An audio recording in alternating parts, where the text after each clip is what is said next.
Oh, hi. A lot of people want to know, why do all these fancy MSNBC analysts do your show stuff? Because no one on NBC can wear a Trump shirt this big, can they, while they're interviewing you? The only thing I'm missing is that if that "you" in that four-letter word were the Ukrainian trident. Oh, I'm going to get one of those. Somebody make that shirt up right Oh, my now. God. Can I just say, first of all, how happy my listeners are that you are home safe? Because I know you were in Ukraine for like a month. A month, yeah. So, personally, I am very happy to see you, sir. But I just, I've literally have run out of words. I still eke out 3 hours a day, John, but it's everything you've talked about in all your books, Malcolm. And I keep saying, why in general, I mean, except for Rachel, thank God, coming back last night, the media doesn't draw a straighter line between all of this that you've talked about in your books, right? That, it was Manafort that installed a Putin puppet in Ukraine that they overthrew. He then installed a Putin puppet here in the United States, which the people overthrew, 81 million of us. The first impeachment, it's all connected, isn't it? It absolutely is. And it's just absolutely fascinating. When I wrote Plot to Hack America in 2016, Paul Manafort came up as such a central character. And then when you tie in the fact that this is the guy that worked for the Yanukovych government, that worked for the pro-Putin Ukrainian government, that he was there for years, that he engineered an attack against U.S. Marines in 2006 in order to get them out of Crimea, and later on would find out after the revolution, he had been taking millions and millions of dollars from the government, from the pro-Moscow government of Ukraine, to keep them under that yoke of dictatorship. And they threw off that country in the Orange Revolution, the Revolution of Dignity, through people power. And then we find out he pops up as Donald Trump's campaign manager. First act, I'm not joking, remove all support for Ukraine from the platform, from the Republican Party platform. Remember that? Yeah. And it was Roger Stone in his first Stop the Steal campaign, which was to stop Republicans from voting Trump off of the nomination because of his platform on Ukraine. These people are dirty with Moscow. They all are. And I'm just, when I was in Ukraine trying to explain to people why the 30% of America, the Republican Party, now hate democracy and love a Russian KGB dictator, it's disgraceful. It really is. Can I say one thing?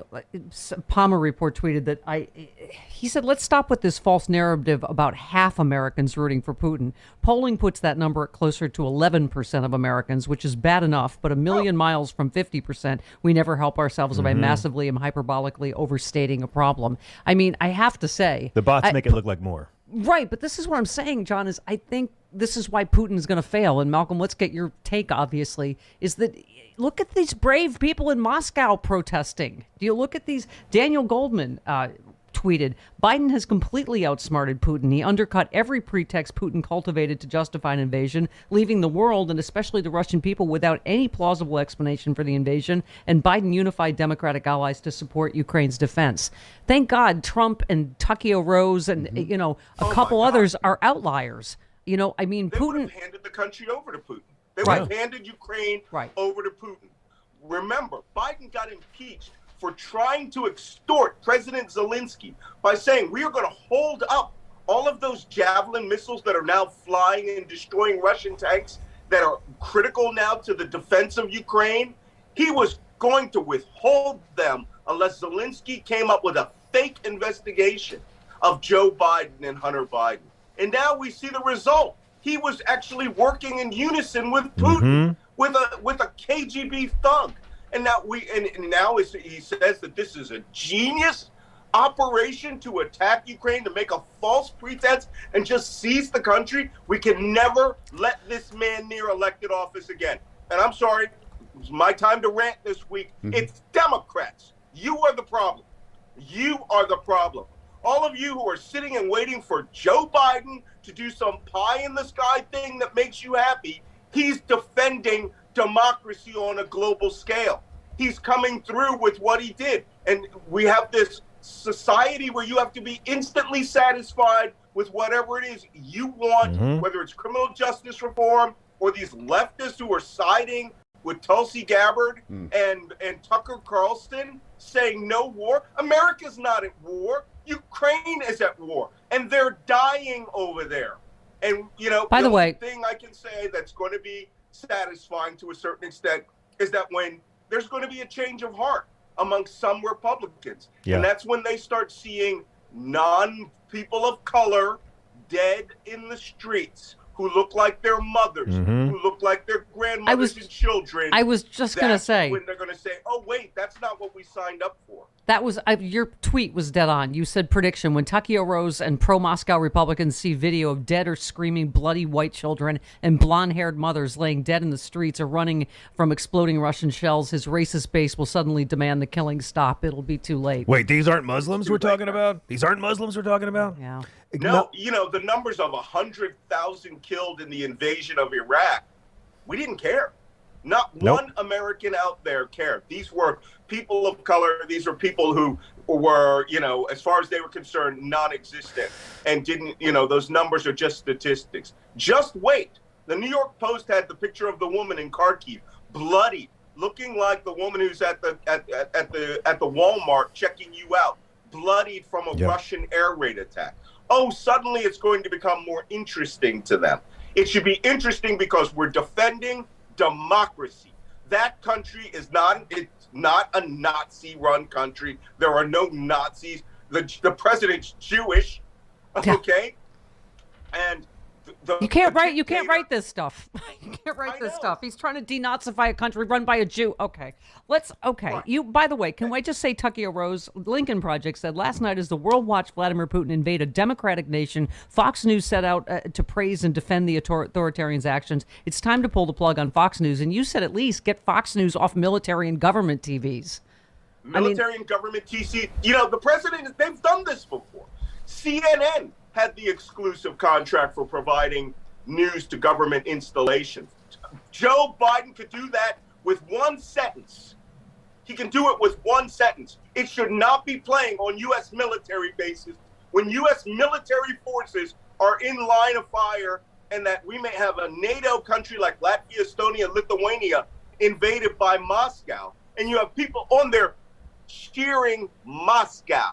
I mean, it's absolutely disgraceful. Well, you talked about Tucker Carlson asking for an interview with Putin and Zelensky and said neither one of these men runs a democracy, both by traditional American standards. Both of them are tyrants. And you just said, hey, Takeo Rose, Zelensky was elected in a democratic election held by American standards. He was the 6th democratically elected president of Ukraine. I mean, at this point, it's not just enemy propaganda. It's a steady stream of lies on Fox. Yeah, it's about beyond everything. Propaganda. They are, I'm sorry, I'm going to use the technical term, fifth columnists. They are Americans who work in the interest of a foreign power in order to better their future position in working with that foreign power. That maybe there's financial interests that are at play. These people, I mean, are the America Firsters of 1940 who were holding their rallies for Nazi Germany in Madison Square Garden. They are essentially, what did they call them? The America Bundesliga and of 1940 who supported Hitler. That's what we have here. You're supporting an Thank you. KGB officer who has invaded a democracy. Yes, You're not a patriot. Yes, terrorist, war criminal, whatever you want to call him. You and John Fugelsang are single-handedly holding up the Twitter fight. Again, Senate Republicans tweeted, America stands with the people of Ukraine. And you just said, no, you don't, you traitors. we remember. I mean, this is all happening in the open. You know, and here's what I want. Here's my ask. All right? My ask is of your listeners. I mean, I just spent a month in Ukraine. You know what I thought? Well, I went everywhere. I went everywhere except for the city of Luhansk. I went to Donetsk battlefront. I drove all over. We investigated the invasion routes. And I went through every evacuation route in that country to all 4 borders that line that place: Romania, Hungary, Slovakia, and Poland. And it was very important to me to understand this thing. I came away going, how is this not a tourist paradise? It's cheap. It's awesome. It's extremely Western. There were more Teslas in Kyiv than I saw in Hollywood. And that's saying something. Yeah. I mean, I was shocked at the infrastructure that they had. So, you know what? Putin saw this as a threat to his dictatorship. And what he decides, he said he is going to eliminate Ukraine. Well, you know, the city of Moscow wasn't established in the year 1147, if I'm not mistaken. That's right. Kyiv's first capital was in 950 something. I mean, they were a major capital for 2 centuries. No, Putin says they don't exist. They've never existed. That's absolutely crazy cookie talk. Your people, anyone who's listening to this program, you need to hashtag I stand with Ukraine. And the minister of, one of the ministers called me yesterday, and he said, you know, if the Americans could show their support by putting up our flag on Twitter, that would be great. Do it. Put it up. Do it. I'm going to start flying that flag out in front of my house. Under the American flag. And here it's also the colors of the LA Rams. So we win either way. Yes, there's that. You win either way. You also, somebody tweeted, civil resistance on a wide scale will test Putin's willingness to escalate against a population that he claims to respect and honor. And you said Ukrainian, Iraq, Afghan veterans I have met have already started planning. They said they intend to make the Taliban look like amateurs.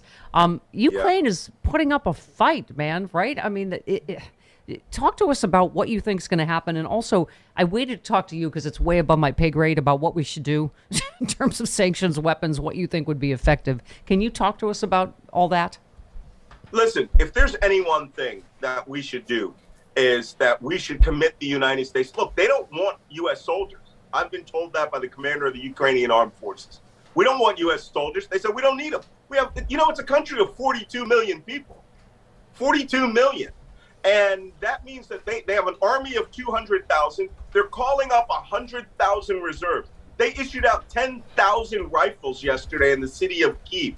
Every man with a gun has a gun. And I just tweeted that video of where the Russians tried to infiltrate northern Kyiv city dressed as Ukrainian army soldiers. It didn't go well. They were surrounded by these 20, 30-story Russian-built big brick skyscrapers, and they were shot at in every direction. It was a slaughter. They can't even get into the city. They might get into the city. They won't survive being in the city. What they want is more American weapons and logistics. Right. And we can drop that stuff off a truck at the Polish border, and they can go out and fight their own war. And Ukrainian should not be allowed to just have that country. Ukrainian women might be the secret weapon. Did you see the one woman that was like, "What are you doing here?" She's like screaming right at a Russian soldier, and then standing there, and she goes, "Put these sunflower seeds in your pocket, so when you die on our soil, you will make flowers." So I was like, "Oh my God, amazing. That lady!" Yeah. Oh I thought it was an old babushka. She was like in her 30s. Yeah. Oh, she's like, "Get out of here! What are you doing here? This is our land." By the way, their army is integrated. The women are on the front line. That's right. Out there. So they've already had female casualties. One of the 13 women who was killed on Snake Island, one of the soldiers, border guards, was a young woman who is the one who said, when the guy said, "Should I tell them to go screw themselves?" And she goes, "Just to make it clear." Yeah. I'm just saying. Girls. Okay. So Ukraine now. Biden obviously announced a harsh new round of sanctions yesterday. So he said he criticized Putin for his naked aggression against Ukraine, vowed to make the Russian leader a pariah on the international stage. Good. Because China's watching, figuring out what to do about Taiwan. I mean, this is how important this is. He said Putin's the aggressor. Putin chose this war. Now he and his country will bear the consequences. NATO obviously having a summit today. So yesterday stopped short of cutting Russia off from SWIFT, right? A move by the U.S. and Europe to kick Russia off SWIFT had been characterized by some financial experts as the nuclear option. Right, warning some could have negative impacts on the global economy. Biden said that European allies were opposed to kicking Russia off SWIFT, but argued the sanctions announced this week were more consequential, said they could always revisit Russia's access to SWIFT. So talk to us just quickly. Let me skip down. The president has been presented with a menu of options for the U.S. to carry out massive cyber attacks designed to disrupt Russia's ability to sustain its military operations in Ukraine, such as disrupting internet connectivity or shutting off the electric power. Biden said Thursday the U.S. will be prepared to respond if Russia launches cyber attacks against the U.S. What's your take on all that? On what we, sanctions and what we should be doing? Not a big fan of using cyber broadly against Russia, but there are places we can do things. And unfortunately, it will reveal American capability. But I am a firm believer that if we can do it in a pointed way to infiltrate or set viruses in the Russian communications command structures that are giving orders to the battlefields in Ukraine, or infiltrate their radio systems with viruses that will disable their ability to communicate within those units, do it.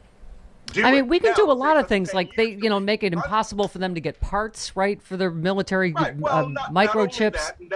We suspect that's why they haven't knocked down the Ukrainian cellular system. Mm-hmm. It's because they're using that network to communicate themselves, and they want to leave it intact. This attack appears to have been a decapitation attack, where they wanted to take Kyiv quickly and then put in a new fake government. That fake government would say, everybody surrender. Well, I've met the commander of the armed forces of Ukraine. He is widely admired, 8-year combat veteran. And he said very simply, there is no surrender here. Yeah. No matter who is in charge, we will not stop fighting until the Russians are out of our country. We all intend to die. Yeah, we are way long, but I got to tell you, I that's exactly what I think is God bless the bravery of the Ukrainian people and the bravery of the Russian people that are protesting. You're the one that got us Nadia from Pussy Riot on the show. And the kind of bravery that protesters in Moscow and Russia in general are showing is really extraordinary. So I say Putin has massively miscalculated here. And if you read all of Malcolm's books, Slava Ukrainia, right? Yes. I stand with you. I stand with Ukraine.